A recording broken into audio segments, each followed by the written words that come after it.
আসসালামু আলাইকুম ওয়া রাহমাতুল্লাহ। প্রিয় ভিউয়ার্স, আশা করি আপনারা সবাই ভালো আছেন। আপনাদের সবাইকে MKAS এট লার্ন স্কুল চ্যানেলে স্বাগত জানিয়ে শুরু করছি ইংরেজি ভাষা শেখা খুব সহজের আরও একটি নতুন পর্ব।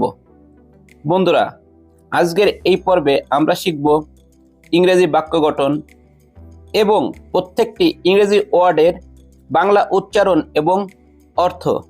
তাহলে চলুন বন্ধুরা, শুরু করা যাক আমাদের আজকের ভিডিও। প্রিয় বন্ধুরা, প্রথমে যে বাক্যটির ইংরেজি আমরা শিখব সেই বাক্যটি হচ্ছে আমি ঢাকায় পড়াশোনা করতে চাই। আমরা ইংরেজি ভাষায় বলবো I want two study in Dhaka. I want two study in Dhaka.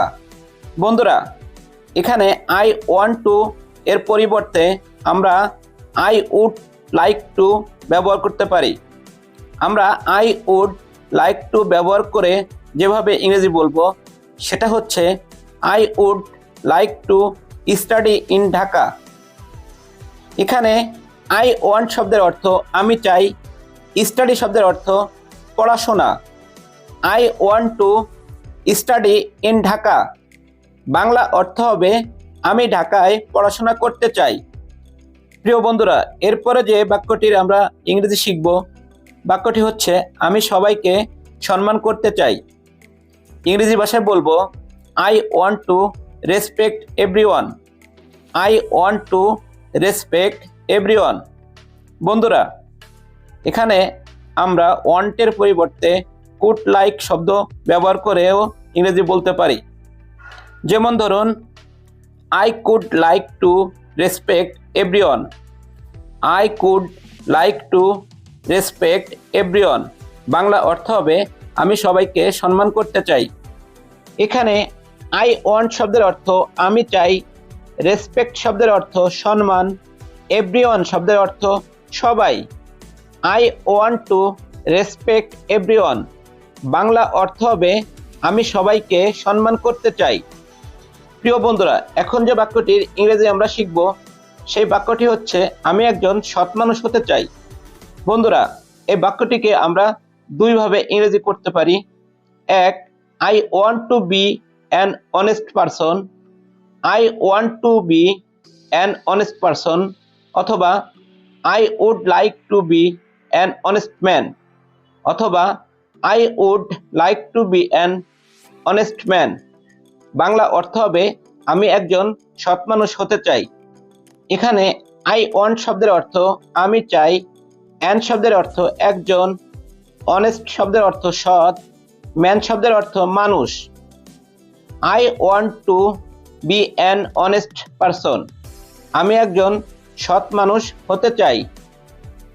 এরপরে যে বাক্যটির ইংরেজি শিখব বাক্যটি হচ্ছে লিখতে থাকো আমি যা বলি। ইংরেজি ভাষায় বলবো keep writing what I say. Keep writing what I say Bangla অর্থ হবে লিখতে থাকো আমি যা বলি।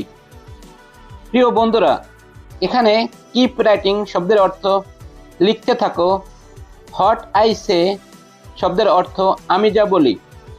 Keep writing what I say Bangla অর্থ হবে লিখতে থাকো আমি যা বলি। পরে যে বাক্যটি আমরা শিখব সেই বাক্যটি হচ্ছে আমি সবসময় তোমাকে ভালোবাসি। ইংরেজি ভাষা হবে I always love you. I always love you. I always love you Bangla অর্থ হবে আমি সবসময় তোমাকে ভালোবাসি। এখানে আই শব্দের অর্থ আমি, অলওয়েজ শব্দের অর্থ সবসময়, লাভ শব্দের অর্থ ভালোবাসা, ইউ শব্দের অর্থ তুমি বা তোমাকে। I always love you Bangla অর্থ হবে আমি সবসময় তোমাকে ভালোবাসি। পরবর্তী বাক্যটি আমি তোমাকে ভুলতে পারি না। ইংরেজি ভাষা হবে I can not forget you. I can not forget you অর্থ আমি তোমাকে ভুলতে পারি না। এখানে আই ক্যান নট শব্দের অর্থ আমি পারি না, ফরগেট শব্দের অর্থ ভুলতে, ইউ শব্দের অর্থ তোমাকে। I can not forget you I can not forget you, অর্থ আমি তোমাকে ভুলতে পারি না। এরপর শিখব তোমার দেশ আমার ভালো লাগে। ইংরেজি ভাষায় বলবো I like your country. I like your country. I like your country ইংরেজি বাক্য, বাংলা অর্থ হবে তোমার দেশ আমার ভালো লাগে। এখানে আই শব্দের অর্থ আমি, লাইক শব্দের অর্থ পছন্দ, ইয়োর শব্দের অর্থ তোমার, কান্ট্রি শব্দের অর্থ দেশ। আই লাইক ইয়োর কান্ট্রি অর্থ তোমার দেশ আমার ভালো লাগে। এরপর যে বাক্যটি শিখব, বাক্যটি হচ্ছে তোমার বিদ্যালয়টাও আমার পছন্দ। ইংলিশ ভাষায় বলবো I like your school too. I like your school two.